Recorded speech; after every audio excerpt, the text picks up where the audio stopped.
You so much ગાઈસીસ. તો આપણે બધા હું શરૂઆત કરી દઉં. બહુ હું નીલ્યો બધા મને ઓળખે છે. તો આપણે કેવું કે આપણે મહેસાણાની પબ્લિક છે, આપણે મહેસાણાવાળા આપણે ઓળખાય છે આપણા ટોનથી. કેમ કે છો જે હતા હું લાયા ચમ લાયા ચોથી આવ્યું પોણી બરોબર મહેસાણા પબ્લિક. પણ દરેક લોકોના ટોન અલગ હોય છે. જેમ કે તમે હિંમતનગર બાજુ જાઓ ને તો કે બોલે અરે મેલા તું શું કરે ભાઈ, આને ક્યાંથી લઈને આવ્યો છે, સોરી આ સુરત વાળો થઈ ગયો, ક્યાંથી આવ્યા ક્યાંથી આવ્યા. પછી આપણે પેલા દક્ષિણ બાજુ જઈએ ને તો એ લોકોનો હોય છે અમદાવાદ, એકદમ શુદ્ધ ગુજરાતી, એટલે કે કેમ છો મજામાં, જય શ્રી કૃષ્ણ.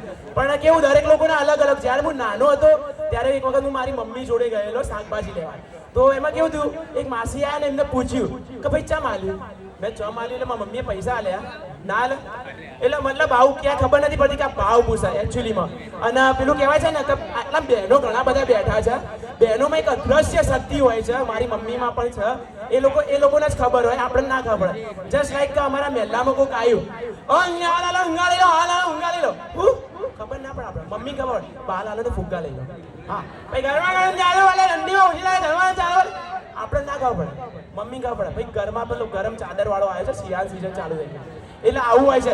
પણ સમજો કે અમે છોકરાઓ છીએ, છોકરા જોડે અમારા જોડે કેવો ભેદભાવ થાય, જબરજસ્ત ભેદભાવ થતો હોય. જ્યારે લાઈક અમે ડેપોમાં જઈએ ને, ડેપોમાં મહેસાણા ડેપોમાં તમે જોયું હશે, અમે છોકરાઓ પૂછીએ કે સાહેબ આપણે વિસનગરની બસ કેટલા વાગ્યા માગી જાને આવશે એટલે એનાઉન્સ કરું સાઈડમાં બેમ સોનો માનો. અમારા જોડે આવું કરે. અને કોઈ છોકરી પૂછવા જાય તો સર વિસનગરની બસ, અરે મેડમ થોડી વારમાં આવશે, અહીંયા બેસો હું તમને પર્સનલી બોલાવીશ વિસનગરની બસ. અને હા સાચે કોઈ જગ્યાએ આપણે જતા હોય તો એનાઉન્સ કેવું સરસ મજાનું કરે. અમારા મહેસાણાના જે ડ્રાઈવરો છે ને એમનું એનાઉન્સ બસ સ્ટેન્ડમાં આપીએ છે, એ ગાંધીનગરની બસ પ્લેટફોર્મ નંબર 2 એ આખો છે ને ગાંધીનગરની બસ. એટલે ડોશીમાં 2 દાડા વધ્યા જતા રહો ને ભાઈ, અને ટિકિટ તો હાલતો છે આટલું રફ. અને સૌથી ફેવરેટ મારો ટોન હોય ને તો ટ્રેન.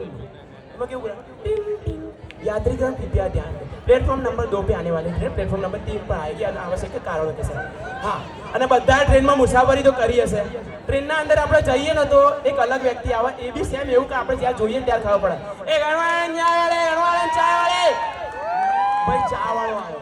અને ટ્રેનના અંદર કે બસના અંદર તમે સફર કરતા હોય ને તે એક વ્યક્તિ જોવા મળશે ફેંકું ફેંકું. એક બાજુ કોઈ છોકરી બોકરી હારી બે તો ચી વાતો કરશે, અલા ભાઈ આપણે જમીન હતી 20 લાખની, 20 લાખ વાળી નહીં પણ 50 લાખ વાળી નહીં, આવી બધી વાતો. એટલે ફોનની રિંગ વાગે એટલે ખબર પડી જાય ભાઈ પોપટ કરી રહ્યો. એક વખત હું આવીને જતો તો મારા પપ્પા જોડે અમદાવાદ લાલ દરવાજે. હવે લાલ દરવાજે મારા પપ્પાનું નામ છે સોમાભાઈ. એક જણ જોરથી મને ઓ સોમાભાઈ મારા પપ્પા કે કોક બોલાવો. મેં પપ્પા કોક તો બોલા કે સોમાભાઈ મેં પપ્પા આ પકડ્યો મેં તે કે ભાઈ હું સોમાભાઈ બોલ કે હું સોમાભાઈ નહીં બોલતો સોમો બે ચંપલ વેચું. સોમો બે આ રીતનો ટોન. પછી થોડા આગળ જાય ને એક જણો મંડેલો, એક ઉપર એક 200 ફ્રી, એક ઉપર 200 ફ્રી, એક ઉપર 200 ફ્રી. બે ડોશીમાં ખુશ કે અમારા બે ના ગુજરી જાય, એક ઉપર 150 ફ્રી. મેં કીધું 200 ને 200. તો આ રીતના ટોન હોય છે. અને સૌથી ભયંકર ટોન હોય ને તો મારી ફ્રેન્ડ છે મુસ્કાન, ન્યૂઝમાં છે. न्यूज वाला एक न्यूज તમે જોતા છો, गौर से देखिए इस इंसान को, इसका नाम है जयदीप, इसकी भोली भाली शकल पे मत जाना, है बहुत बड़ा.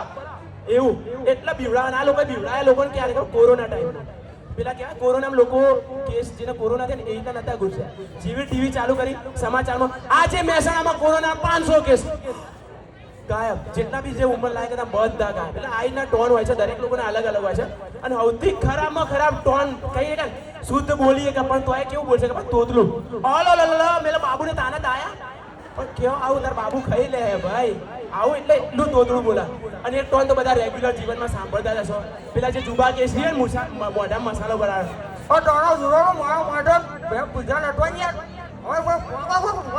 આવું એટલે આ લોકો બતાવે છે.